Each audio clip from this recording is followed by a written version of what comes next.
Istri ungkap kondisi Rasman Nasution usai dilarikan ke rumah sakit hingga sidang kasusnya ditunda. Sidang kasus pencemaran nama baik yang menjerat pengacara Rasman Nasution kembali ditunda. Nasib Rasman Nasution dalam kasus ini seharusnya ditentukan pada sidang pembacaan vonis hari ini di Pengadilan Negeri Jakarta Utara, Selasa, 23 September 2025.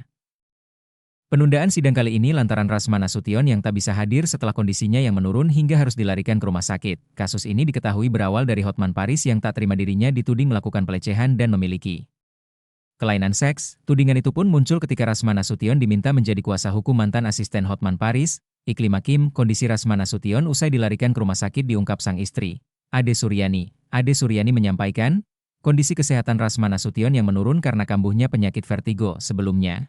Keluarga memilih untuk merawat di rumah, namun kondisinya yang tak kunjung membaik sehingga harus dilarikan ke rumah sakit. Beliau kan emang ada vertigo, ada GERD-nya. Udah 5 hari ini kami ngerawatnya di rumah aja, tapi kurang membaik makanya kita rujuklah ke rumah sakit, ungkap Ade Suryani, dikutip dari YouTube Intens Investigasi. Pihaknya pun telah memberikan bukti röntgen serta hasil pemeriksaan kepada majelis hakim. Ia kasih ke hakimnya, entar dibilang pura-pura lagi. Makanya kita kasih semuanya dari hasil röntgen, CT scan, semuanya kita kasih ke pihak hakim dan JPU, kata Ade. Ade membantah sakitnya sang suami yang disebut tak siap menghadapi sidang vonis. Dikatakan Ade, pengacara 54 tahun itu telah siap dari jauh-jauh hari, namun sidang malah ditunda. Kini sidang tersebut pun kembali ditunda karena masalah kondisi kesehatan Rasman. Kalau siap MAH siap banget malah, kemarin yang nunda kan bukan kita. Ia sangat siap, yang nggak siap itu kan kenapa harus sakit gini. Kan kita nggak bisa ngatur, semua kan pemberian dari Tuhan, ujar Ade. Sebelumnya, Rasman Nasution telah dituntut hukuman 2 tahun penjara atas kasus yang dilaporkan Hotman Paris. Rasman mengaku telah siap menerima apapun putusannya nanti. Ia berharap putusan tersebut merupakan putusan yang terbaik untuk dirinya. Mari kita lihat putusannya seperti apa, mudah-mudahan nanti akan menghasilkan yang terbaik, ucapnya. Pria kelahiran Singkuang, Sumatera Utara itu juga meyakini hakim akan bersikap netral dalam kasusnya dengan Hotman. Yang pasti saya katakan bahwa saya percaya hakim akan netral, katanya. Banyak yang wah saya, dukung saya tidak bisa melarang orang untuk menolong saya.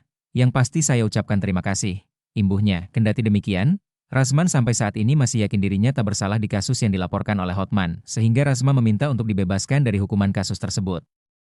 Saya percaya bahwa saya tidak bersalah, maka hukuman terhadap saya harusnya tidak dikenakan dan bahkan dibebaskan, tandas Rasman. Pada 10 Mei 2022, Hotman resmi melaporkan Rasman, yang sebelumnya menjadi kausa hukum mantan asistennya. Iklim Hakim ke Bareskrim Polri. Laporan itu berkaitan dengan dugaan pencemaran nama baik menyusul pernyataan Rasman yang menyebut Hotman melakukan pelecehan seksual terhadap Iklim Hakim. Hotman merasa dituduh melakukan pelecehan tanpa bukti yang kuat, sehingga melaporkan Rasman beserta Iklima dengan dasar hukum pasal 45 ayat 3 Yungto pasal 27 ayat 3 UU ITE, serta pasal 310 dan 311 KUHP. Iklim Hakim sebelumnya dikenal publik sebagai mantan asisten pribadi Hotman. Awal tahun 2022, ia membuat pengakuan ke publik bahwa dirinya mengalami pelecehan dari Hotman. Rasman, yang saat itu menjadi kuasa hukumnya, menggelar konferensi pers dan mengulang tuduhan tersebut kepada media. Pernyataan Rasman inilah yang dianggap Hotman sebagai pencemaran nama baik.